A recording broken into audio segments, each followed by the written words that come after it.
Take my hand and I will lead the way through all the caverns of my mind.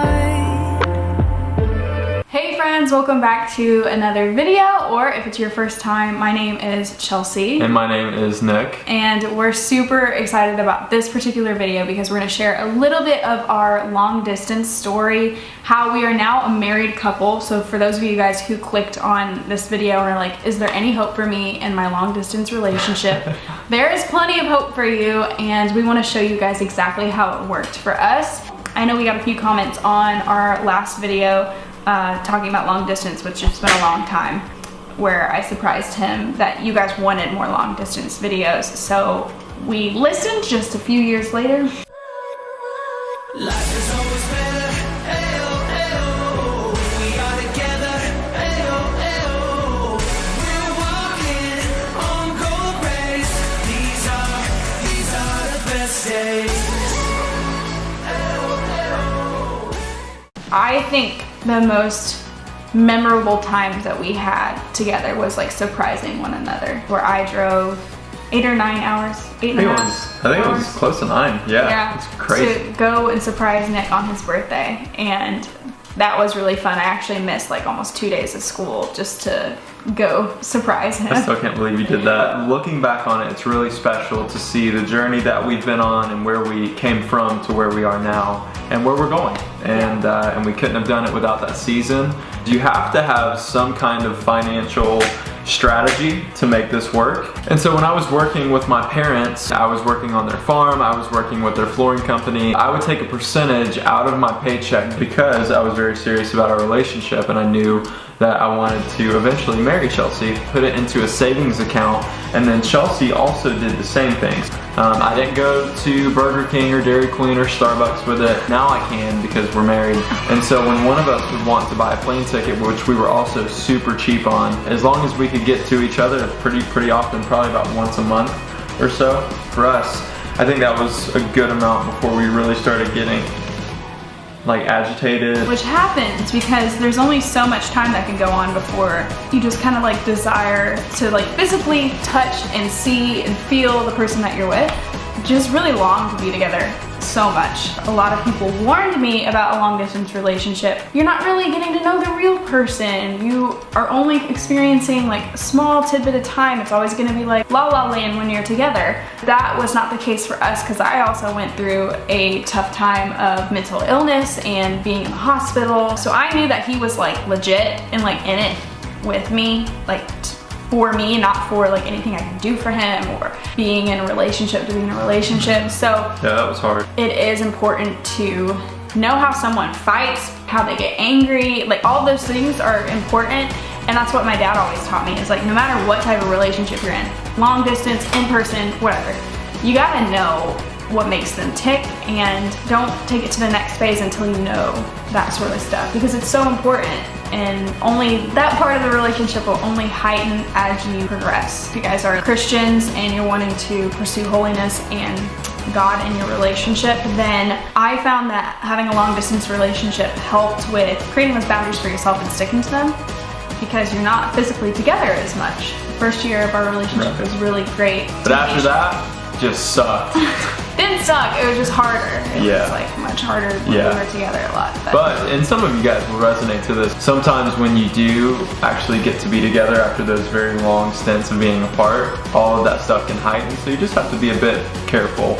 I mean, inevitably you want to make up for lost time, and you just have to be very, very careful and very wise. One last thing, unless you have other stuff that you want to go through, I think communication. We could talk about that. Oh yeah, it's huge. Yeah. Biggest part, honestly.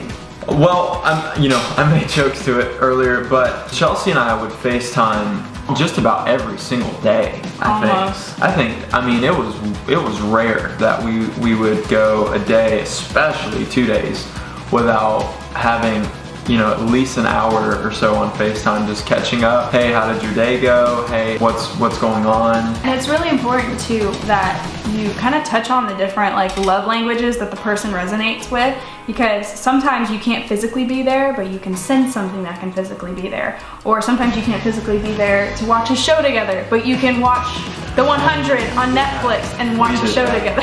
Yeah. That's what we did several times. And then brag on me here for a second. What did I do for you really often? Which I would love if he did again. He would send me flowers just randomly in the mail. Aww. And he just like got in contact with like our local like florist and sent them to my door, and I like never expected it. It was always like random occasions. It wasn't like my birthday or Valentine's Day. He did that on those occasions too, but it will just be so fun to do that together, to like surprise one another in some sort of way. Even if you can't physically be there, like sending flowers, sending whatever. Sometimes if you just send $5 square cash saying, hey, I got your coffee for today, like love you. Like just little things like that. Anything that you can really do to show them that you're giving them attention or something that affects their daily lives. So whether that's sending $5, sending them flowers, something that they can touch and feel tangibly, that shows your affection and shows your care for them. I think that stuff matters way more than it's given credit for, because if you just stay distant and there's never anything in the relationship to where something becomes tangible, or you can touch and feel something that someone gave you that cares about you, then you just begin losing that emotional flair. So if you can do any of those things, $5 gift card, $10 gift card, send some flowers, or if you're wanting to send something to the guy,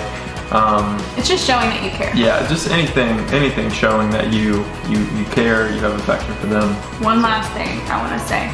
So I think this is like 0.5, 6, whatever. 5. The biggest thing in terms of like goals of your relationship is making sure that you have an end period in mind, an end goal for the relationship to become in person, because the goal of a long distance relationship isn't to stay long distance. Some people are weird about that and want to stay in a long distance relationship for the rest of their life because they just like having like a pen pal or whatever. God bless. That's fine. But I'm speaking to those who want to get married, who want to like be in the presence of one another. To the 99%. And I thought you were gonna high five me. No. Oh, wait. That was awkward. Wait. To the 99% of you who want your long distance relationship to end, this is how to do it. This is the culminating moment where everything comes together, because when there's a light at the end of the tunnel, it's really easy to hold on to hope, hold on to faith. We can get through this. Let's keep grinding. Let's keep hustling.